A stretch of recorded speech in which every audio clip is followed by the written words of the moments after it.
बढ़ते आगे। हिमाचल प्रदेश में चुनाव प्रचार में रक्षा मंत्री राजनाथ सिंह ने पीओके को लेकर बड़ा बयान दिया। कांगड़ा की चुनावी रैली में राजनाथ सिंह ने कहा है कि बीजेपी जो कहती है वो करती है। राजनाथ सिंह ने कहा कि अपने वादे के मुताबिक बीजेपी ने चुटकी में 370 को हटा दिया। क्या कहा रक्षा मंत्री ने, आपको सुनाते हैं। पीओके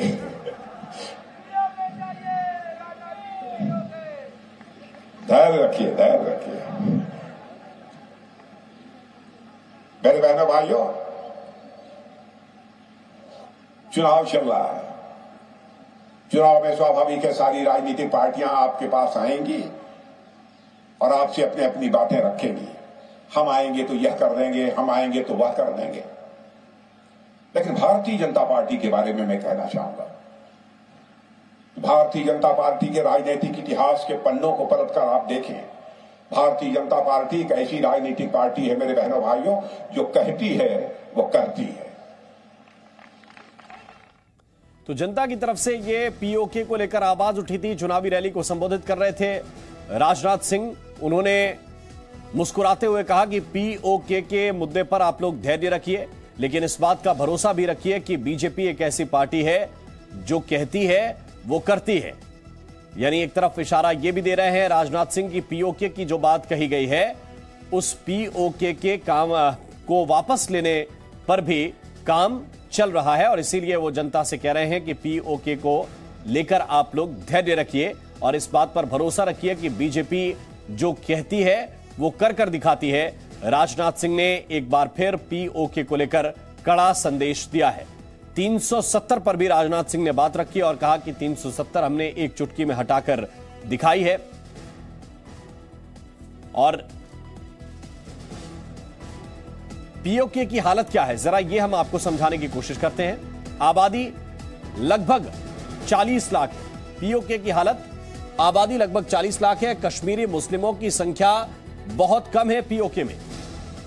पीओके की आबादी का 85% पंजाबी मुसलमान है वहां पर, और यही वजह है कि वहां से मांग उठती रहती है। पीओके की आबादी में 65% युवाओं की संख्या है।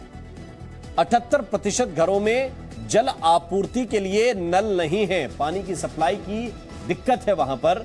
इसके अलावा पीओके की हालत यह है कि वहां से लगातार आवाज ये उठती रहती है कि हमें आजाद होना है। पाकिस्तान जबरन कब्जा किए हुए है उस हिस्से पर और वहां से आवाज उठती रहती है कि हमें विरोध करने वाले बहुत से लोगों को दबाया जाता है, विरोध करने वाले बहुत से लोग गायब हो गए।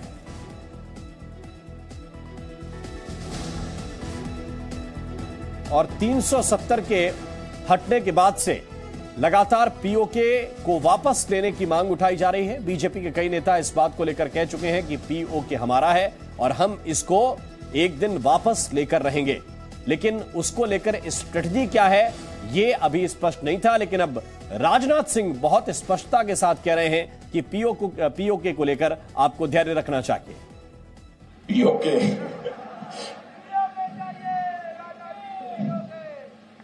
धैर्य रखिए, धैर्य रखिए मेरे बहनों भाइयों। चुनाव चल रहा है। चुनाव में स्वाभाविक है सारी राजनीतिक पार्टियां आपके पास आएंगी और आपसे अपनी अपनी बातें रखेंगी। हम आएंगे तो यह कर देंगे, हम आएंगे तो वह कर देंगे। लेकिन भारतीय जनता पार्टी के बारे में मैं कहना चाहूंगा, भारतीय जनता पार्टी के राजनीतिक इतिहास के पन्नों को पलटकर आप देखें। भारतीय जनता पार्टी एक ऐसी राजनीतिक पार्टी है मेरे बहनों भाइयों, जो कहती है वो करती है। पीओके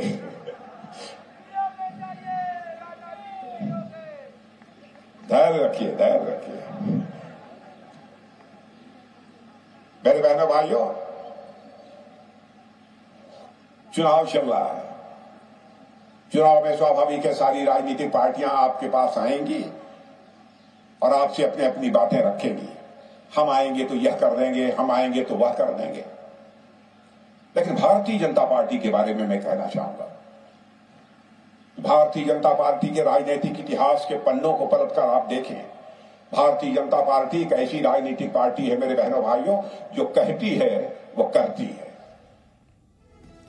तो पीओके यानी हमारे कश्मीर का, भारत के कश्मीर का वो हिस्सा जिस पर पाकिस्तान ने अनाधिकृत कब्जा कर रखा है। इस कब्जे का इतिहास क्या है ये आपको बताते हैं। 15 जून 1947 को नो टैक्स अभियान के रूप में आंदोलन छिड़ा। इसके बाद पुंछ कश्मीर राज्य की आंतरिक रियासत से शुरू होता है। पुंछ रियासत पर पाकिस्तान समर्थित गुटों ने हमला किया। 15 अगस्त 1947 को यह आजादी वाला दिन था। पाकिस्तान का झंडा फहराने की यहां पर कोशिश हुई। पुंछ के हिस्से में पाकिस्तान के प्रधानमंत्री लियाकत अली की बैठक होती है 12 सितंबर 1947 को।